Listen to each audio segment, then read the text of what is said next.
गरीब साध साध सब नेक हैं, आप अपनी ठोरे, जो सतलोक ले जाएंगे वो साधु कोई और।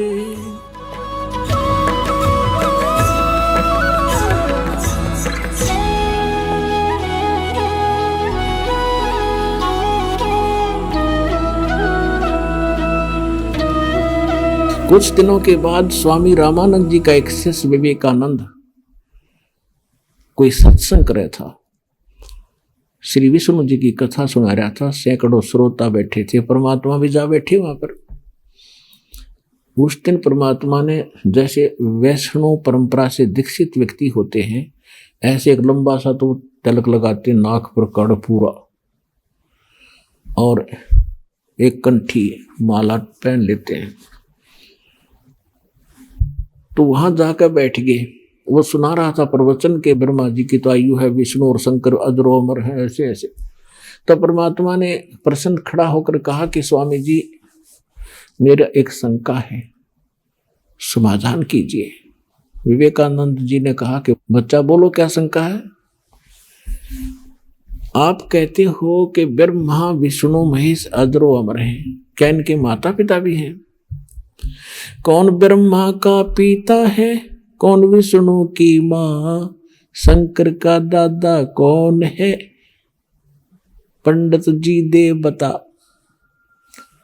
अब यहाँ के सारे फेल हैं, कहता जरो अमर है, सविनाशी हैं, इनके कोई माता पिता नहीं है, तरह से लीला करते हैं। तब परमात्मा ने कहा कि मैंने एक दिन शिव पुराण सुना था, एक ब्राह्मण पढ़ा था, और उसकी रुद्र संहिता में लिखा हुआ है कि काल रूपी ब्रह्म से और शिवा के संयोग से विष्णु जी की उत्पत्ति हुई, ऐसे ब्रह्मा जी की भी उत्पत्ति हुई। आप कहते हो स्वामी जी की कोई माता पिता नहीं है। अब उसके पैरों के नीचे की जमीन निकल गई, सामने बेइज्जती हो रही, क्यों बड़ा विद्वान पाक गया था। तो उसने कहा कि तूने कैसे पढ़ा पुराणों को? परमात्मा बोले, मैंने पढ़ा नहीं, मैं कहता हूं मैंने सुना कि झूठ बोलता है। तो कहीं से दीक्षा प्राप्त है क्या? तेने तिलक वगैरह लगा रखे है? हाँ जी, दीक्षा प्राप्त हो। कहां से?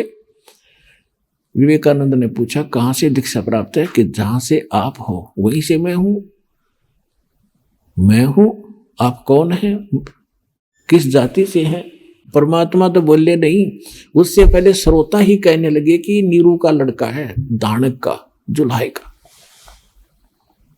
तो विवेकानंद को मौका मिल गया, कहने लगा, देखो रे लोगों, कितना झूठा है, कितना कपटी व्यक्ति है, बच्चा है ये झूठ बोल रहा है, कह रहा है कि मैंने स्वामी रामानंद जी से दीक्षा ले रखी है, मेरे गुरु से। वो तो इन शूद्रों को निकट भी नहीं बैठने देता, इनकी शकल भी नहीं देखता, पर्दे के पीछे से बातें करता है। यानी उस विषय को चेंज कर दिया जो भगवान ने सच्ची बताई थी, और कहने लगा, देखना अब गुरुजी को जाके बताता हूं, इसने हमारी बेइज्जती कर दी सभा के अंदर, और कह रहा है कि एक धानक के पुत्र को, और हमारे गुरुदेव ने दीक्षा दे रखी है, तो उन्हें बेइज्जती कर दी, इंसल्ट कर दी। अब वो उठकर चले गए। परमात्मा आगे अपनी कुटिया में, माता पिता के घर पे मुंह बोले माता पिता जो थे। उधर से उस विवेकानंद ने स्वामी रामानंद जी से जाकर कहा, साथ में 20, 30, 50 और चेले ले गए वहां के श्रोता, और सभी ने एक सुर में कहा कि महाराज हमारी तो नाक काट दी, हम तो बाहर निकलने जोगे नहीं छोड़े। एक धानक का पुत्र, दुल्हे का पुत्र कहता कि मैंने गुरु बना लिया आपको। परमात्मा, सारी काशी में आग की तरह फैल गई आग, यह बात, और सभी लोग धिक्कार रहे हैं, अगर ऐसा है तो बहुत बुरा है। तो रामानंद जी ने कहा कि वो झूठ बोलता है, मैंने कि उसको दीक्षा नहीं दी, उसको लाओ सुबह पकड़कर सबको बुला ले, सबके सामने कह दूंगा। अब विवेकानंद ने तो सबको बुला लिया, हजारों आदमी इकट्ठे कर लिए कि भाई झूठ बोल रहा था, देखियो गुरुजी धमकावेंगे। अब सुबह सुबह विवेकानंद वक़्त से पहुंच गया जुलाहों की कॉलोनी में, लेकर 10 मस्टंडिया ने लाठी हाथ में ले रही। अब पता लगा, कॉलोनी वालों ने देखा कि बदनीयत से आए हैं ये लोग, और घर पूछ रहे थे नीरू का किसी ने शॉर्टकट जाकर बता दिया नीमा को कि क्या कर दिया तेरे बच्चे ने, क्या गलती होगी तुमसे। ऐसे ऐसे कुछ ब्राह्मण लोग आपका घर पूछ रहे हैं, उनकी नीयत ठीक नहीं है, कुछ झगड़ा करने का उद्देश्य से आ रहे। नीमा समझ गई कि जरूर इस कबीर ने कुछ ना कुछ गड़बड़ करी है, यू करता ही रहता था। परमात्मा जहां जाकर छेड़ देते थे, क्योंकि वो आए इस उद्देश्य से थे और रोज उलाने आया करते। नीमा दुखी हो रही थी, तो उस दिन भी उसने कबीर जी को उठाया और कहा, बेटा तूने किसको क्या कह दिया। परमात्मा बोले, माता मैं क्या कहूँ था, मैं कहता हूँ सत्य, ये मुझे मारने दौड़ते हैं।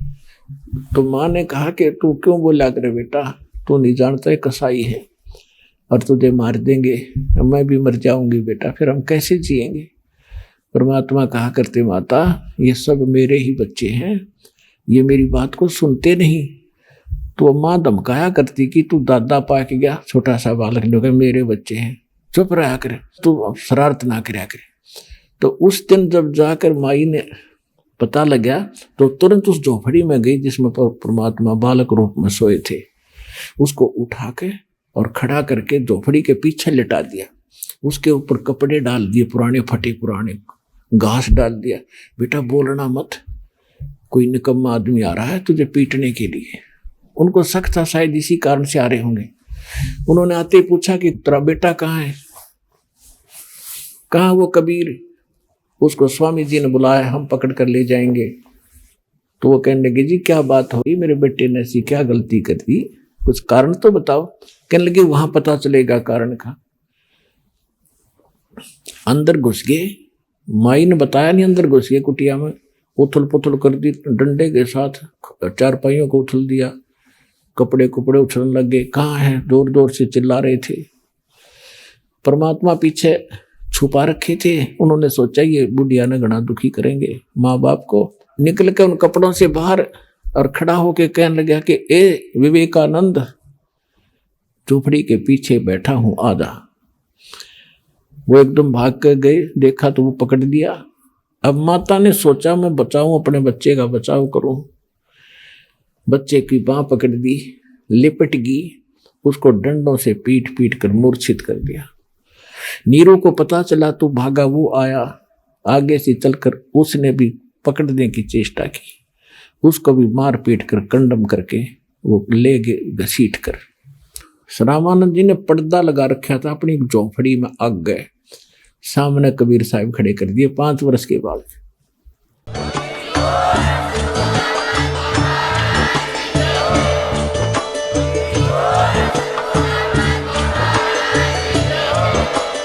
आप सुन रहे थे जगत गुरु तत्वदर्शी संत रामपाल जी महाराज जी के मंगल प्रवचन। अधिक जानकारी के लिए विजिट कीजिए हमारी वेबसाइट www.jagatgururampalji.org। संत रामपाल जी महाराज जी के शुभ आशीर्वाद से पूरे विश्व भर में 500 से भी ज्यादा नाम दीक्षा केंद्र हैं, जिन पर संत रामपाल जी महाराज जी द्वारा ऑनलाइन निशुल्क नाम दीक्षा दी जा रही है। अपने नजदीकी नाम दीक्षा केंद्र का पता करने के लिए संपर्क करें 8222880541।